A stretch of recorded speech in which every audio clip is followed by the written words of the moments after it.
Ask yourself why the leader and CEOs of Disney, Starbucks, BlackRock, all of these leaders have written books. Why? Because it keeps them relevant and it shows them as an additional thought leader, not just their brand, them.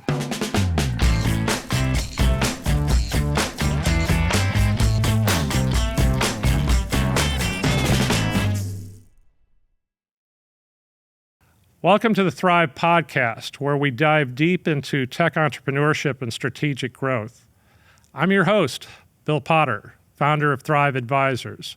I'm here to guide tech-led founders through the maze of challenges on their journey to maximizing enterprise valuations. Whether it's scaling your team, navigating market shifts, or unlocking new revenue streams, we'll explore actionable strategies and insights to help you thrive in today's competitive landscape. Join me as we uncover the secrets to strategic growth and success in tech startups. Get set for an electrifying ride into branding and thought leadership with our incredible guest, Melanie Johnson.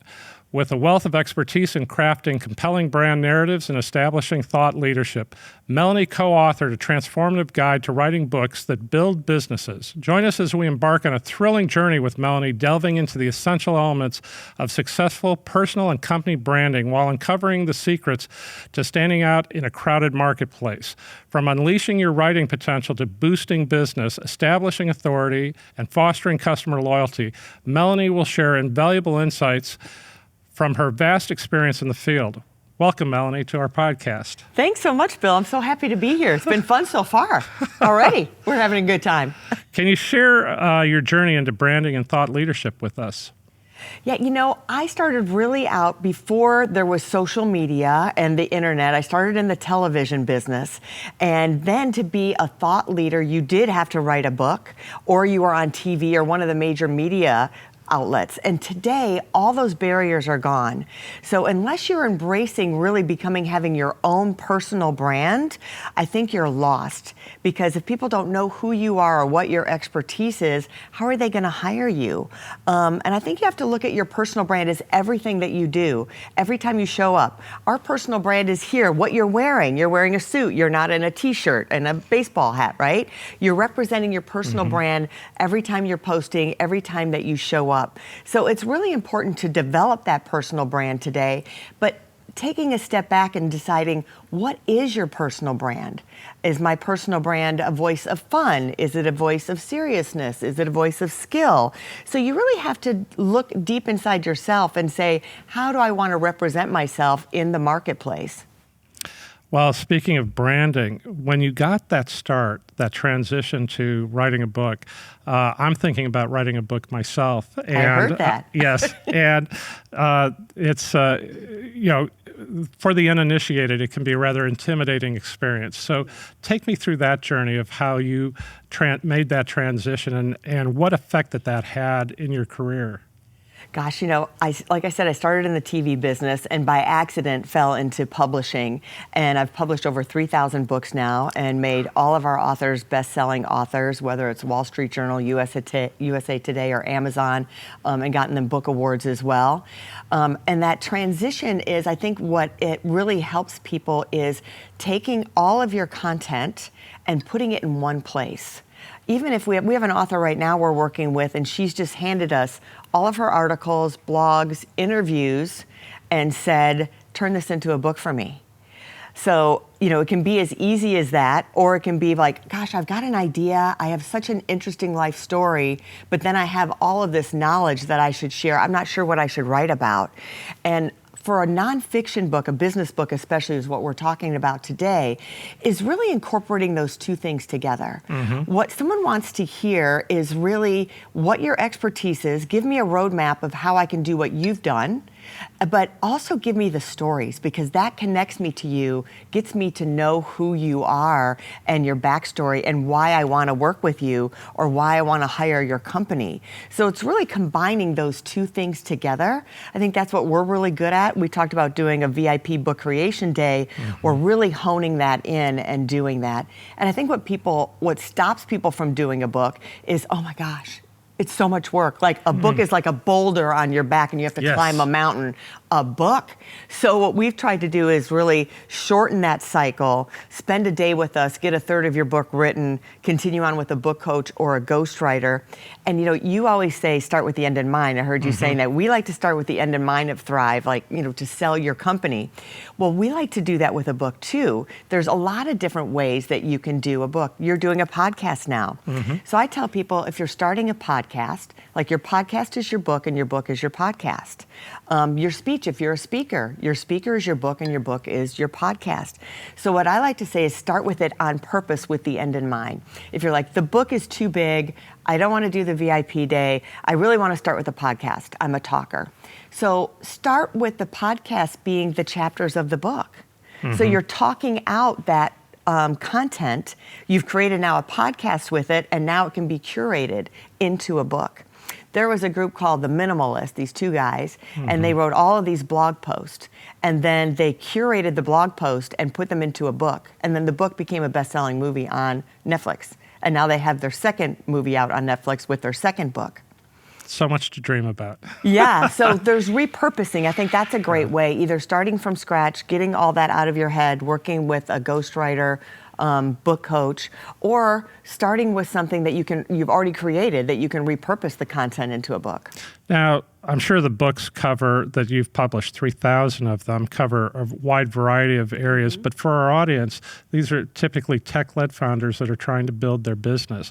Can you give me an example of some of the business books that you have ghost-written or published? From that, what was the result with regard to those tech-led founders? Yeah, and I will tell you, some are tech, some are speakers. We did Jamie Root's book from the Houston Texans, the NFL team, and he was looking to transition from there. And so he wanted to be positioned as a leader, a thought leader of corporations, and he wrote his book. We have a lady right now, she's with the Washington Speakers Bureau, and she needed to put her flagpole in the sand and say, who am I? And the Speaker Bureau said, you have to have a book. Like, we're starting to book you now, but you need to have a book to tell people exactly who you are. And I can't tell you how many doors have opened. Her book is not even published yet. So we're working with her. It's being promoted on social media. She's talking about it. And already she's had other opportunities. She said, big apps. One is, it's not even a Christian book. It's a business book about how diverse leadership is now. As a leader, you're not leading a room of all white males. You have women, you have different ethnic backgrounds of how to change that up. But the Bible app contacted her and wants to promote her book and put it on their app in several languages. That's fascinating. So how does that happen? One of my books I got a letter from a gentleman, American person who was imprisoned in a Japanese prison, and wrote me a letter saying, I got your book. It was called The Life Legacy Challenge, and you changed my life. You gave me hope. It was one of those scams, like, give us money and you'll make X amount of money. And he ended up in a Japanese prison. He said, you've given me hope now to do something so other people won't be in the same situation as me. I'm going to write my book while I'm in prison. I'm thinking, how in the heck did someone in a Japanese prison get my book? Right? You just don't know whose hand it's going to be in. So one of the things it does, I want to tell anybody in any business, tech or whatever, it keeps you relevant, number one. Ask yourself why the leader and CEOs of Disney, Starbucks, BlackRock, all of these leaders have written books. Why? Because it keeps them relevant and it shows them as an additional thought leader, not just their brand, them. And another reason it helps you, you've talked about exiting companies, that you're an expert at getting people for their business set up to sell their business. Well, if you're a leader of that company, but no one knows who you are, then how do you go to your next chapter? So it's positioning yourself, you don't have to take all your knowledge. Like people say, I don't want to give away all my knowledge. Well, you don't have to give all of it away, but give a lot of it away. It's okay. They still don't know what you know.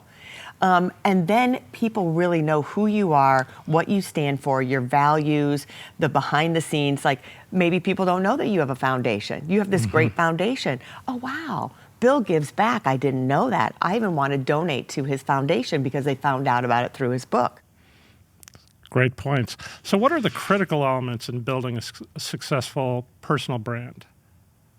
being consistent, number one. If you're not out there, nobody knows who you are. So I Right. just talked about this in a masterclass we did yesterday, whether you're selling your wares or you're being your person. And if they don't know who you are, they don't know what your company is, how are they going to buy from you? So showing up consistently on a regular basis. We struggled with the longest time, and I know a lot of business owners and founders struggle with, should I be promoting the company or should I be promoting me? And part of you, the humble part as a leader, you want to take a step back, right? I'm leading my company. I don't want to have my face out there. It just seems too much. It feels uncomfortable.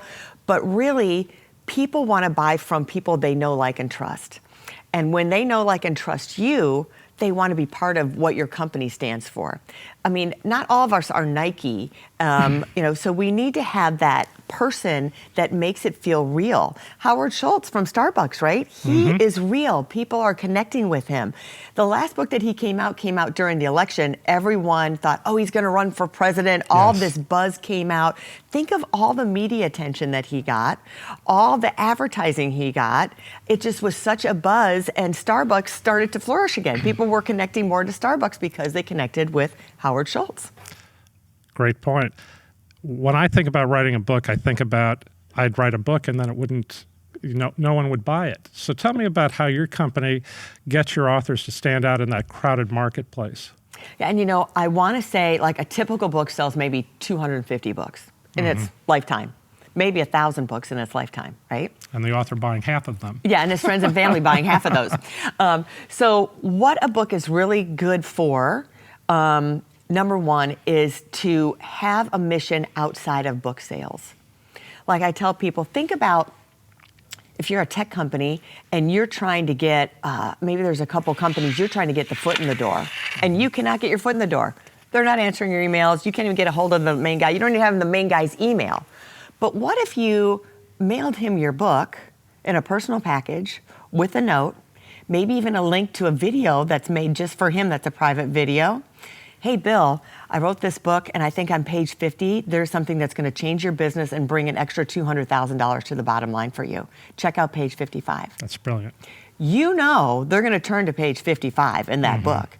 And guess what? Like, if you have these notes here, if someone sent me a flyer, it's going in the trash. If you send me a card, it's going in the trash. If you send me a handwritten note, maybe it's going to go in the trash. But a book has a perceived value. It's going to sit on their desk, right? And they're going to look at it. They're not going to throw it away. Now let's take it a step further. Let's say he's not the only decision maker. He's like, well, I would want to talk about this with my team. What if you sent the whole team a copy of your book? Let's say 10 people, core people, had a copy of his book and it all arrived on the same day. Do you think they would be talking about you that day? Absolutely. It starts the conversation. So that's one of the main ways. Another way, too, is if your book, like, you have such valuable information, Bill, that a whole company may want to buy your book. They're like, Bill, this is awesome. We want to buy 100 books from you. We want to buy 500 books. We're going to give this away to all of our clients on our list for 1,000 people that I'm going to order books for you. So it's not selling one book a piece on Amazon or Barnes & Noble or Walmart.com. It's positioning yourself to get that $5,000 client, that $100,000 client, maybe that $1 million client. And what is the other things you're doing for lead generation? I think I read about you have leads, but then you have to turn them into clients. Correct. And you think about all the other money you're spending on lead generation. A book is just another marketing and advertising tool for you, but it's everything that you know in one place. Like, if you could sit in front of that client and you're pitching them and you want their attention, you're like, there's no way in 20 minutes I can tell them everything they need to know. But if you give them that book, there's all this information of value of why they'd want to work with you, and shows you as that expert and your company as that expert. That's incredible. We are working with our CMO, Clay, and in brand marketing. And I can't think of a better way to start brand marketing than with a book. And so that's very helpful information. Can you share examples of companies or individuals who successfully leveraged that branding to achieve their objectives? Yeah, I love this story. Mike Konitz wrote a book. This was years ago. Richard Dreyfuss. For those who are old enough, know who Richard Dreyfuss is, okay? Yes. Famous actor. I think he's an Academy Award-winning actor. So he was on a plane with Richard Dreyfuss, and there was a layover. And he did exactly what I'm talking about. He went up to Richard and said, hey, like, I don't want to bother you, but I just want to give you my book. And I think in chapter 1 or 2, there's some really great information that will help your nonprofit. And he said, thanks, man. And Richard Dreyfuss turned to that chapter, read part of it. He went up to Mike Konitz and said, listen, this is brilliant. I want to work with you. I just checked there's an extra seat in first class. I'm bumping you up, and I want to talk to you for the rest of the flight. And he hired him as a consultant after that. That's incredible. Another thing I want to mention, too, is when you do a book, you create so much content out of that book. So let's say you're going to write this book. From that book, Clay's going to love you because you'll probably have 10,000 pieces of content that can turn into social media pieces of content. Mm-hmm. You can turn it into videos from there. You can turn it into infographics from there. And you can turn it into blogs and articles from there. So by taking the time and writing this book versus, oh man, I got to write a blog post today. Oh, I got to come up with some content for an infographic. Oh, Clay wants 3 quotes from me about this topic. Well, it's already in your book. You already took the time to create that. Mm-hmm. So you've actually done the work up front and saved the time on the back end. That's incredible. Well, one of the things that most companies realize is that it's difficult, if not impossible, to fully scale their business through just sales. You can't cold call your way to success. And therein lies where we understand that marketing comes in and prepares the industry to be aware of your brand, and specifically brand marketing or story brand marketing. And so as you're explaining book publishing to me, I'm fascinated by the fact that this is story brand marketing on steroids. And so please tell me more about your experience with complementing story brand marketing with book publishing. So I want to give you some good ideas for a company. So think if you it's not just about maybe the founder or the CEO.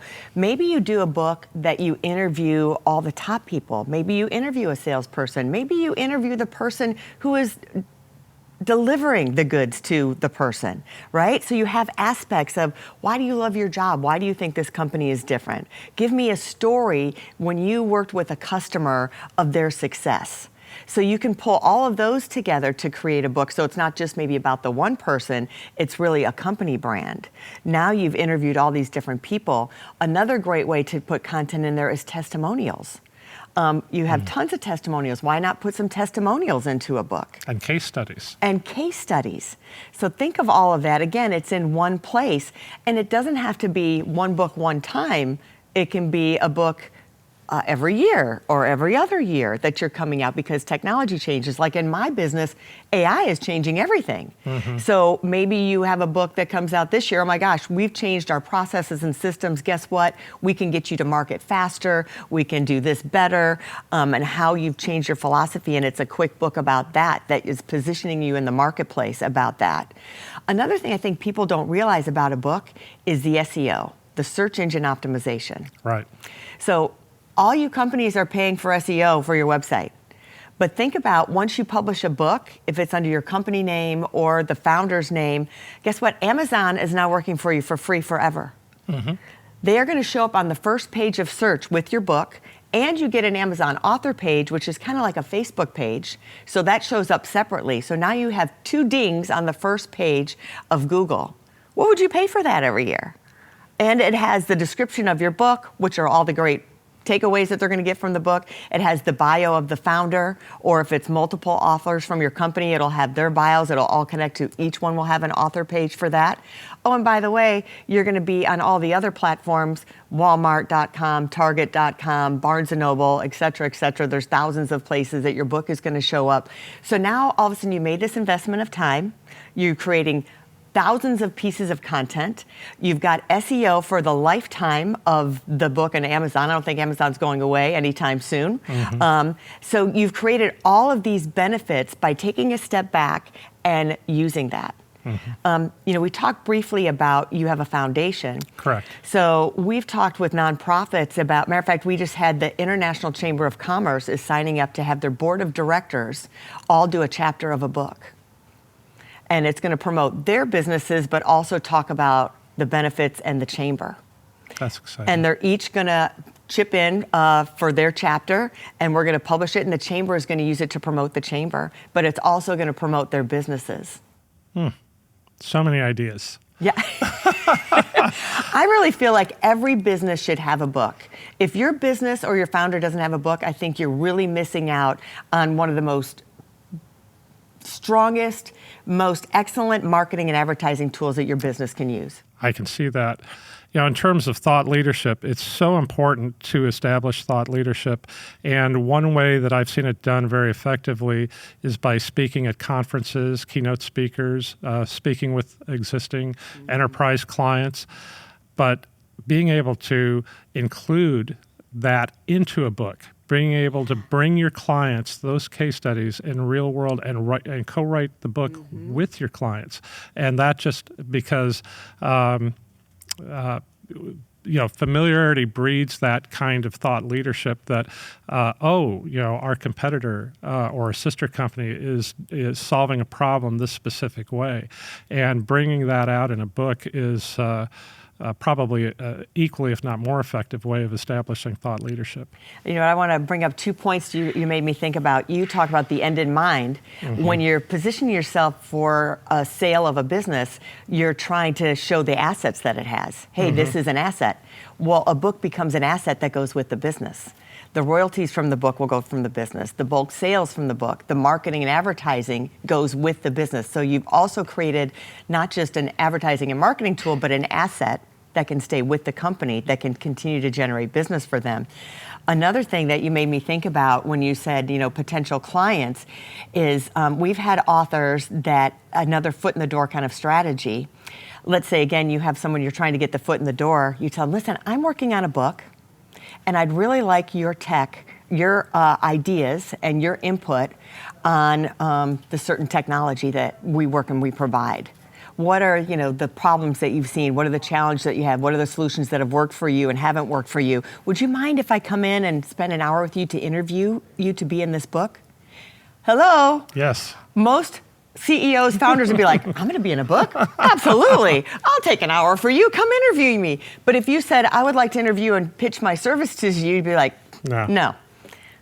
But interview them for a book? Absolutely. That's brilliant. One of the things that we know that when we're looking at the end in mind with selling a business is a large part of what I do is I'll talk to private equity companies and strategics of what they're looking for. And number one, beyond just the economics, is the leadership. And so I can well imagine that being able to position your client with having been an author, a thought leader, and well-known expert is accretive to being considered top management because PEs will only invest in management first. Right. And think about, the media attention also you can get. So it opens the door. My background is TV, owned a couple TV stations, one in Houston, one in Dallas, and one was all news. And we only interviewed people who were authors because we perceived them as experts in their field. So when you're saying that leadership, they look at the leadership. Well, if the leadership is getting on CNN or Fox or whatever as an expert, because, this guy wrote a book, it's a best-selling book, we should have him on to talk about this. And even though I say TV is dead, guys, but it still creates that asset for you because people still go, if that news organization wanted them on, well, he must be a thought leader then, because they wouldn't have someone on that's not considered an expert or a thought leader. And then on top of that, you're creating that asset. So now you have this video asset that gives you credibility from there. Well, I certainly hope that this is answering a lot of questions about how to position your company for a potential exit. Thank you for tuning in to today's episode of the Thrive Podcast. I hope our discussion with Melanie was insightful, practical, and applicable to your entrepreneurial journey. If you found value in today's conversation, please like, comment, subscribe, and share this episode with fellow entrepreneurs. Your support enables us to continue bringing valuable content to the community. Until next time, keep thriving.